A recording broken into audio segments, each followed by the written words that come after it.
Olá e bem-vindos! Hoje a gente vai analisar uma força invisível que pode literalmente construir ou destruir um projeto. O moral da equipe. Sabe, o gerente de projetos não está ali só para gerenciar tarefas e cronogramas. Essa pessoa é, na verdade, a principal arquiteta do ambiente da equipe, é quem molda diretamente o ânimo e a motivação de todo mundo. E essa citação do Kotter é um ponto de partida perfeito. Ela nos mostra que a liderança de verdade não é sobre forçar a motivação, mas sim sobre criar as condições para que ela apareça naturalmente. É sobre conectar o trabalho a valores, dar autonomia, oferecer apoio e, claro, reconhecer o sucesso. E aqui está a grande questão, né? Se a gente sabe que a liderança é tão importante, por que a gente vê tantas equipes cheias de talento simplesmente se tornarem apáticas, desengajadas? A resposta está numa série de fatores que, bem devagarinho, vão corroendo o moral por dentro. Para entender o problema, a gente precisa primeiro definir o termo principal. Motivação não é só ter vontade, é uma força interna, bem complexa, uma mistura do nosso desempenho, do nosso impulso pessoal e dos objetivos que a gente busca. É o verdadeiro porquê por trás de cada coisa que a gente faz num projeto. Bom, agora vamos dar uma olhada nas causas dessa queda do moral. Tentar listar todas elas seria como contar os grãos de areia numa praia. Mas existem alguns culpados bem comuns que sempre aparecem, minando a base até das equipes mais fortes. O jeito mais rápido de acabar com a motivação é quebrando a confiança. Isso acontece quando promessas não são cumpridas, quando o ambiente é dominado por conflitos internos ou quando a má gestão de recursos vira regra. Sem confiança, a base da equipe simplesmente desmorona. Confusão é a inimiga número 1 da motivação. Quando as expectativas não são claras, a visão da empresa muda toda semana, ou quando os próprios líderes dão um péssimo exemplo, os membros da equipe ficam perdidos. Eles não sabem para onde estão remando, então eles simplesmente param de remar. A comunicação ruim cria um vácuo, e esse vácuo é quase sempre preenchido por fofocas e rumores. Quando um gerente não consegue gerenciar o fluxo de informação e cortar a negatividade pela raiz, a desconfiança se espalha como um veneno, contaminando todo o ambiente da equipe. Esse aqui é um caso clássico dos dois lados da mesma moeda e os dois são péssimos. O problema pode vir de dois extremos. De um lado, um membro da equipe que está subutilizado se sente estagnado, desvalorizado. Do outro, alguém sobrecarregado de trabalho uma hora vai se esgotar. Os dois cenários simplesmente destroem o moral. As pessoas precisam sentir que o trabalho delas importa. Quando o bom desempenho não é notado, quando não existe um caminho claro para crescer ou chances de aprender, a mensagem que fica é bem clara. Seu esforço não é valorizado, e isso é profundamente desmotivador. Até aqui, a gente viu as causas. Agora, vamos analisar as consequências, porque moral baixo não é só um problema de sentimento, não. Ele tem custos reais, tangíveis, que afetam a organização inteira, de cima a baixo.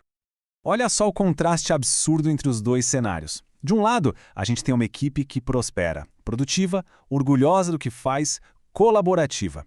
Do outro, uma equipe que está só sobrevivendo, marcada pela insatisfação, pela apatia, pelo cada um por si. A diferença no resultado final é gigantesca. E como essa tabela mostra, os custos são perfeitamente mensuráveis. A gente vê o impacto direto na qualidade. Com mais retrabalho por pura apatia, a gente gasta mais com recrutamento porque as pessoas vão embora. O tempo é jogado fora com gente procurando emprego ou com fofoca. E a saúde do time sofre, o que leva a mais faltas. E esse ponto aqui é um que não pode ser ignorado. Muitas vezes, antes mesmo da gestão interna se tocar da gravidade do problema, os clientes já sentiram o baque. Uma atitude desinteressada no atendimento, falta de cuidado nas entregas, tudo isso se traduz bem rápido em perda de negócios. Ok, já exploramos o problema em detalhes. Agora vamos virar o jogo e focar na solução. A boa notícia é que os gerantes têm sim ferramentas concretas para influenciar positivamente o clima da equipe. Vamos chamar essas ferramentas de as 6 alavancas. E aqui estão elas. Essas são as 6 áreas-chave onde um gerente pode agir para construir um clima positivo. Flexibilidade, responsabilidade, padrões, recompensas, clareza e espírito de equipe. Vamos detalhar cada uma delas. A primeira alavanca é a flexibilidade. E o que é isso? É dar autonomia para as pessoas, é não sobrecarregar com burocracia desnecessária. Quando a flexibilidade é baixa, a iniciativa e a vontade de assumir riscos calculados, elas simplesmente desaparecem. Em seguida, a responsabilidade, que está totalmente ligada à flexibilidade. Não é só sobre dar tarefas, é sobre delegar confiança. É permitir que a equipe trabalhe sem microgerenciamento, o que constrói um senso de propriedade muito poderoso. A terceira alavanca são os padrões. As equipes querem ter orgulho do que fazem.